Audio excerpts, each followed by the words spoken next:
নমস্কার বন্ধুরা, মৌসুমি kitchen and ব্লগে আপনাদের সবাইকে স্বাগত। আজ আমি ভেন্ডির একটি নিরামিষ রেসিপি আপনাদের সাথে শেয়ার করব।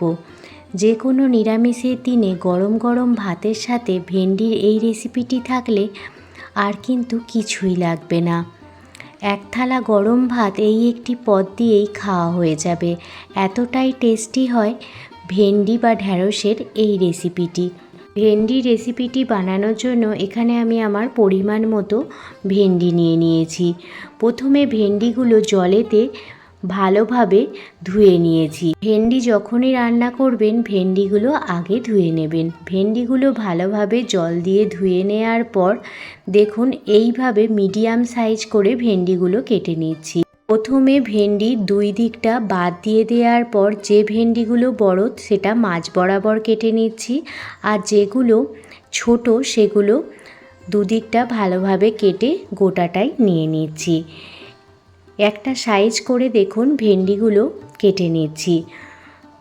খুব কম সময়ে ভেন্ডির এই রেসিপিটি তৈরিও হয়ে যায় আর খেতে হয় অসাধারণ। ঘরেতে থাকা সামান্য কিছু উপকরণ দিয়েই এই ভেন্ডি রেসিপিটি তৈরি হয়ে যায়। দেখুন সমস্ত ভেন্ডি একই সাইজ করে কেটে নিয়েছি। ভেন্ডি বা ঢ্যাঁড়সের সাথে নিয়ে নিয়েছি ছোট বাটির 1 বাটি পোস্ত। আজ আমি পোস্ত দিয়ে ভেন্ডির একটি দুর্দান্ত স্বাদের নিরামিষ রেসিপি আপনাদের সাথে শেয়ার করব।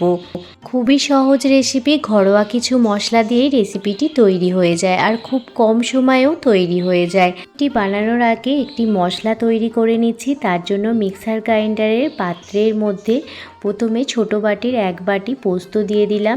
একটি ছোট টমেটো 4 টুকরো করে দিয়ে দিয়েছি আর ঝালের জন্য 2টো কাঁচা লঙ্কা দিয়ে দিলাম।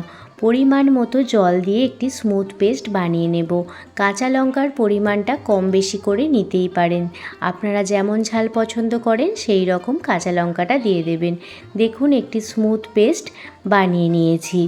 এবার রান্নাটি করে নেব। তার জন্য প্রথমে গ্যাসের ওভেন চালিয়ে কড়াই বসিয়ে দিয়েছি আর কড়াইতে দিয়ে দিলাম পরিমাণ মতো সর্ষের তেল। রান্নাটি সর্ষের তেলে করলেই সবথেকে বেশি ভালো লাগে খেতে। তেল যখন খুব ভালোভাবে গরম হয়ে যাবে এর মধ্যে একটি শুকনো লঙ্কা দিয়ে দিলাম, সাথে দিয়ে দিলাম 1 চামচ পরিমাণ কালো জিরে। ফোড়নটা ভালোভাবে ভাজা হয়ে গেলে এখানে 2টো মিডিয়াম সাইজের আলু লম্বা লম্বা করে কেটে দিয়ে দিয়েছি। আপনারা তো অনেকভাবে ভেন্ডি রান্না করে খেয়েছেন, একবার হলেও এইভাবে ভেন্ডি রান্না করে দেখতে পারেন। খেতে ভীষণ ভালো লাগে, গরম গরম ভাতের সাথে খেতে অসাধারণ লাগে। বাড়ির ছোট থেকে বড় সবাই দেখবেন খুব পছন্দ করবে। আলুর মধ্যে স্বাদ মতো লবণ আর সামান্য পরিমাণ হলুদ দিয়ে দিলাম, যাতে আলুর ভিতর লবণ হলুদটা খুব ভালোভাবে ঢুকে যায়। গ্যাসের ফ্লেম মিডিয়ামে রেখে 2 থেকে 3 মিনিট আলুগুলো প্রথমে খুব ভালোভাবে ভেজে নেব। 2 থেকে 3 মিনিট আলুগুলো ভেজে নেওয়ার পর এর মধ্যে কেটে রাখা ঢ্যাঁড়সগুলো দিয়ে দিচ্ছি। ঢ্যাঁড়স আর আলুটা 2 থেকে 3 মিনিট খুব ভালো করে ভেজে নিচ্ছি। ঢ্যাঁড়স বা ভেন্ডি আপনারা যদি একটু ভেজে রান্না করেন তাহলে এর টেস্ট খুবই ভালো আসে। গ্যাসের ফ্লেম মিডিয়ামে রেখে ঢ্যাঁড়স আর আলুটা খুব সুন্দরভাবে ভেজে নিচ্ছি। ভেন্ডি আলু ভালোভাবে ভাজা হয়ে গেলে যে মশলার পেস্টটি মিক্সার গ্রাইন্ডারে বানিয়েছিলাম সেই মশলার পেস্টটি দিয়ে দিলাম।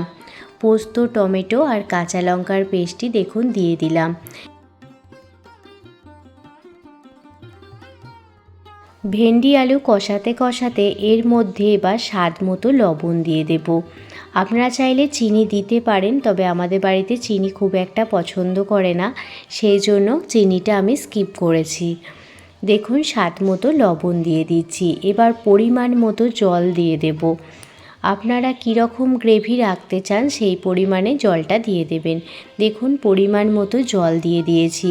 এবার ঢাকনা চাপা দিয়ে 10 মিনিট মতো ঢেকে রেখে দেব, যাতে ভেন্ডি আলু খুব সুন্দরভাবে সুসিদ্ধ হয়ে যায়। তার আগে এখানে আরও 2টি কাঁচা লঙ্কা দিয়ে দিচ্ছি। কাঁচা লঙ্কার ফ্লেভারটা খুবই ভালো লাগে, সেই জন্য এখানে 2টো কাঁচা লঙ্কা দিয়ে দিলাম। এবার ঢাকনা চাপা দিয়ে 10 মিনিট মতো ঢেকে রেখে দেব।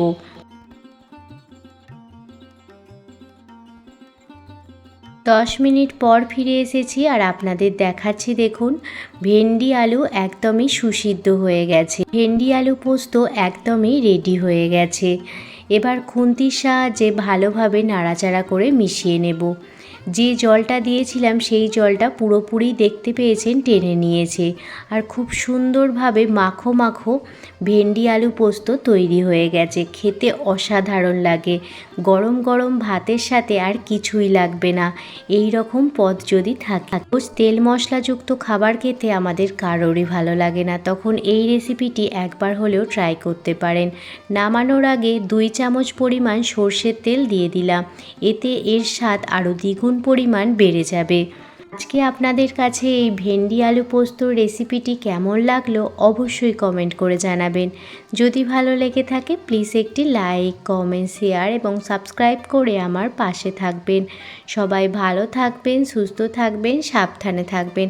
আবারও কোনো দিন অন্য কোনো রেসিপি ভিডিও নিয়ে আপনাদের সামনে হাজির হব। ধন্যবাদ। পুরনো বন্ধু, নতুন বন্ধু সবাইকে জানাই অনেক অনেক ভালোবাসা।